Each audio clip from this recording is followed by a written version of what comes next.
തീർച്ചയായിട്ടും രാത്രിയിലെ ഗുരുവായൂരപ്പന്റെ ശീവേലി കാണണം.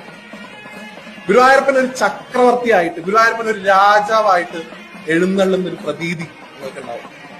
ശരിക്കും ഗുരുവായൂരപ്പൻ ദ്വാരകയിൽ നിന്ന് ഇങ്ങനെ ഇറങ്ങി വരികയാണോ നമ്മുടെ അടുത്തേക്ക് നമുക്ക് തോന്നുന്നു. അതിൽ ഗുരുവായൂരപ്പന്റെ ശ്രീമുഖബലിയാണ് ആദ്യത്തെ 3 പ്രദക്ഷിണം.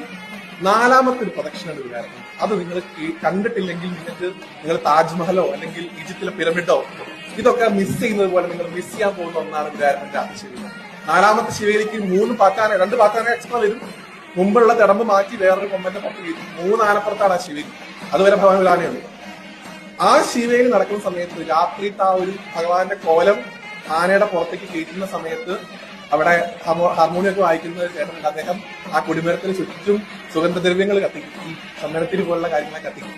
അതിനുശേഷം ഭഗവാന്റെ തിടമ്പ് അവിടെ കയറ്റുമ്പോൾ ഗുരുവായൂർ അമ്പലത്തിൽ മാത്രമുള്ള ഭഗവാന്റെ രാത്രിയിലെ 4ാമത്തെ പ്രദക്ഷിണത്തിന് നിങ്ങൾക്ക് എടക്കയിലും നാദസ്വരത്തിലുള്ള ഒരു കീർത്തനം കേൾക്കാൻ സാധിക്കും. വേറെ ഒരു ക്ഷേത്രത്തിലും അത് അവകാശപ്പെടാനില്ല. എടക്ക പ്രദക്ഷിണമാണ്.